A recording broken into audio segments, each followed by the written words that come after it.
shout out to St. Patty's Day and I think in the Irish background whiskey. you should play some bagpipe Irish music. I can get that done.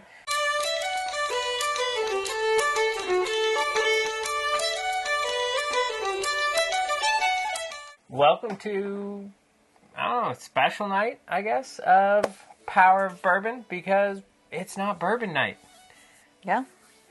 We're going to celebrate some Irish heritage. Yeah. So if you haven't picked up on it, my wife's a redhead, so I figured she would be a much better stand-in than Chuck or Brian. Plus, I mean, the community keeps saying bring Heather on more often, so we figured why not. And we polled the community, and a ton of you guys agreed that you wanted to hear about Irish whiskey.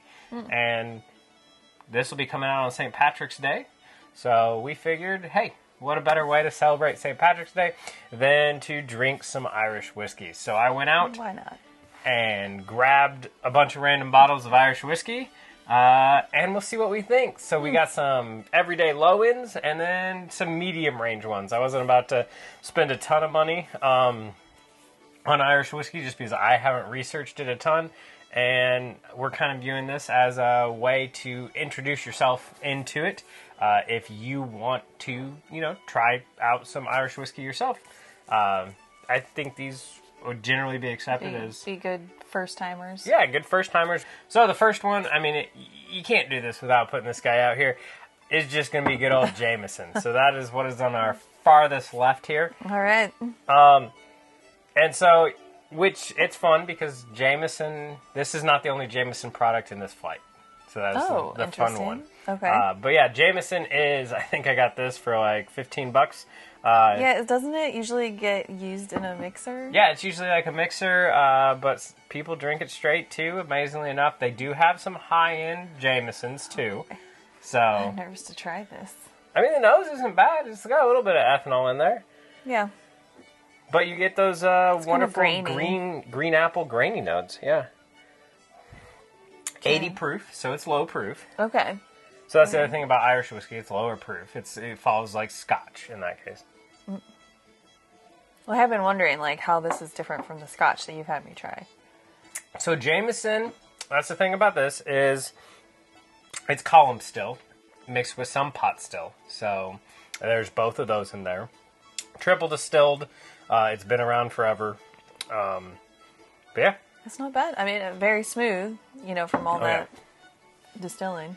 Yeah, it's super watery. Yeah. Yeah. I mean, it's hard to pick out flavors for sure.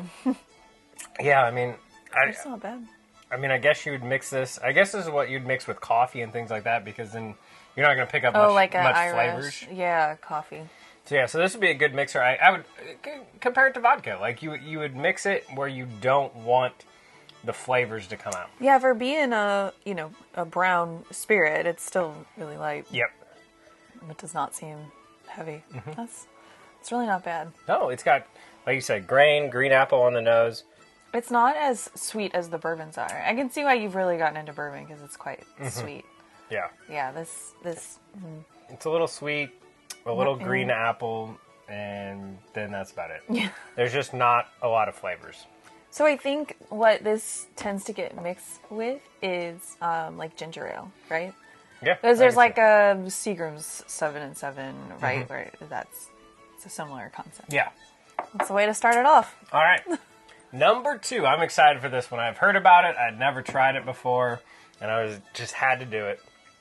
And this is Teeling whiskey, small batch. So the cool thing about this, and this is your second glass, this is finished in bourbon, used bourbon barrels, Okay. then put in used rum barrels for a year. Oh my. So it's got multiple things going on with this, which is going to make it, I think, really, really interesting. And if I remember right, this one is pot stilled, but don't quote me on that. Or no, I think this one is column stilled too. So, but the thing that makes it special is the bourbon and then the rum. Yeah, well, there's a totally different nose on this. Oh yeah, you get rum all day long on that nose. Well, just kind of like barrels in general. Yeah. But you get the molasses. Yeah. of the rum. This, yeah, way better nose. Lot going on. And this also is the same price point as the Jameson, so right around that $20 price point. That's not bad. I mean, compared to like Scotch that you've told me about, that can get crazy expensive. Mm-hmm. Like Irish whiskey is totally different category. Yes. Irish whiskey is like the bourbon of the Scotch world. Oh, very rummy. Yeah, it's very, very rummy. Oh my gosh. It's that like sweet, almost coconut Yeah. in there. Yeah, you get the all the molasses flavors. Yeah, like cane sugar. A little bit of barrel, char and oak. But if I was just pulled this out and you said it was finished, I would have never guessed bourbon. I would only guess rum because I don't get very many bourbon notes coming through at all. Yeah. But I enjoy this more than the Jameson for the price point. Yeah, I mean, there's more flavors coming through. Yeah, I'm getting like toasted coconut. Yeah. It's really that's interesting. Good. Yeah. Again, not necessarily something I would ever drink straight, but I could see where this would be good in a lot of cocktails. Yeah. Back to that coffee like you mentioned. Oh, yeah, that'd be really good in like coffee, like an Irish coffee. Like if you took cold brew coffee and then put that in with some like bourbon cream or Irish cream in there, I think now we're talking. So, yeah. But no, this is another good one. Good choice. So now we're in the $50 range, and these are two that are just quintessential Irish whiskeys. I will caveat it with one of them I've already had and has been on my bar for a long time because it's my go-to, which is what inspired me to branch out a little bit and ask you guys if we should do it.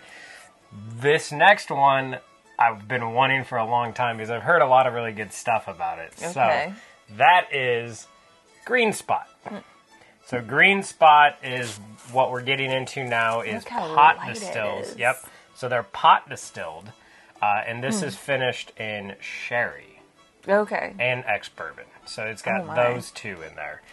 Plus, I mean, it comes in a tube, which automatically makes it 10 times better than it... Gotta have that tube. Yep, normally is. So, but Green Spot, it comes in a family of stuff. So Green Spot is the low-end entry. This is the one I almost spent the $100 on because they have a 15-year, which is Yellow Spot. Yellow Spot. So, okay. Yeah, so is there a red spot? There is. And there's a blue spot, which is cask strength. But Green Spot is non-age stated. So they say it's 6 to 10 years is pretty much what they think that are mixed together. Oh, whoa. Yeah. That's like pineapple tropical fruit. It is, yeah. That's really weird. It's the most flavorful nose of the night so far. Yeah. Maybe you said sherry? Yeah. So that would be like, the grapes and fruity flavor coming through. Yeah. And it's got the green apple in the background that you normally get from single pot distill. Oh. That's different. It's like a bubblegum sweetness. Yeah. That's really weird. It reminds me of when you have the green apple bubblegum suckers. Okay. And when you first break through, because I never just sat there and got to the gum in the center, you just bite through it. Okay. That's what I get at that point in time. Yeah. Yeah, just fruity sweetness on the nose, and then it's like sugary bubblegum.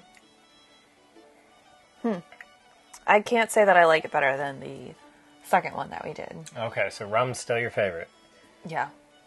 I think I like this one the best so far.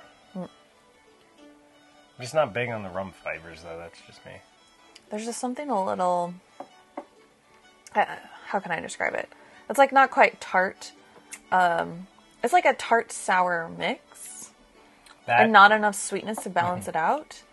Yeah. It's not doing it for me with this one. Yeah, I think it's the sherry note, because when we get bourbon that's finished in sherry, there's always some like note in there that we're just not a huge fan of. Yeah. I could see that. And I think that's what it is there. And then also, I think the sherry part is what dries it out on the back end of the palate because it gets very drying, I think. Yeah. So, yeah. That makes sense. Because sherry is like a wine that you would cook with. Mm-hmm. And it's almost vinegar. So that's what could be a little bit off-putting, maybe, is like a slight vinegar note. Mm-hmm. Yeah, I could see that. But yeah. Nope. Number 2. Okay. Number 3 for me. Until we get to number 4, which is always my favorite. And people are going to instantly know this.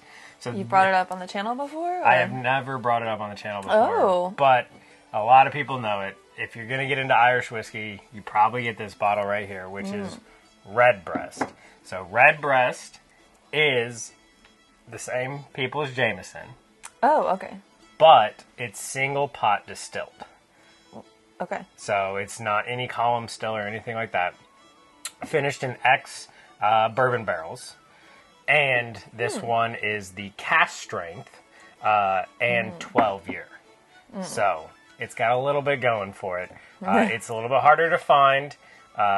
Regular 12 years good.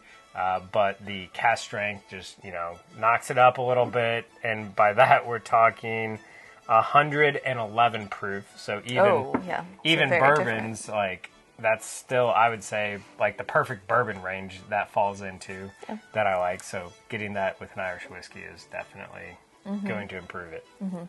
All right. So this is your favorite. This has always been my favorite. I mean, it's pretty low in the bottle. Yep. I can see how it's that green tinted bottle. I'm like, oh yeah, it's the same as that Jameson. And again, it comes in a box, so it's 10% better. Just saying. It's not a tube. And it says breast, so that's even better. So just saying. Well, the nose is more like earthy, oaky, very aged. Yep, you got a lot of oak notes, a little hint of green apple on the back. So, well, I can see why you like this. It's got the brown sugar, oaky, toasted barrel, char flavors coming through. Yeah, it is very much a bourbon drinker's Irish whiskey. Yeah, absolutely. Yeah. So you get some of the. It's very similar to, I would say, like a single malt Scotch and things like that have been finished in bourbon barrels. Okay. It's got all the bourbon notes. Yeah. And then little hints of things you don't normally get, like green apple and other things you get that you would get more with a single malt. Mm-hmm. So, but the bourbon notes come through apple, big time. Even a little bit of honey in there. Mm-hmm. Mm-hmm. Well, that's very good. Yeah, and you don't get any of the long, bourbony, spicy finish at all. It's just a nice, smooth finish with little bits of barrel notes and baking spices in there and everything like that. So, no Kentucky hug. No. Like our bourbon products. Mm-hmm. That's good. So which one was your favorite? Well, I mean, it's pretty close between this one and the Teeling. Mm-hmm. And it's kind of hard to pick one or the other because to me they're different flavors. Mm-hmm. But there's something about those rum notes that I like. Mm-hmm. And this one is a little too earthy, oaky char without some of the spice that I like in my bourbon. Mm-hmm. It's kind of like the wannabe bourbon that's like, okay, you're kind of good, but... Whereas, like, I don't know, that Teeling, like, it knows what it is. Yeah. So. Yeah, I mean, I would say if you are a big bourbon drinker and you want to branch out into Irish whiskey, definitely just go Redbreast. It's got all your bourbon notes, and you're gonna feel comfortable there. If you want to branch out to something completely new, I think the Teeling's a great idea because you're getting a little bit of rum. You're getting a little bit of bourbon notes, and you're getting Irish notes in there too. So it's just all over the place. Let's go back. You got to be a little more adventurous. Let us know if we missed out on anything, because I do still have to send this to the guys. I know they're very anti going anywhere other than bourbon, but you know, I send a sample and then they have to drink it. They don't have a choice. So if there's anything that we absolutely missed out that we need to add or you're interested in, let us know. Other than that, you know, as always, thanks for watching. Have a safe and fun St. Patty's Day. And we'll see you coming up here with our March Madness bracket, which I'm excited for. That'll be fun. Mm-hmm. So, yeah. Have a good one. Thanks for having me on this journey. Of course. Cheers.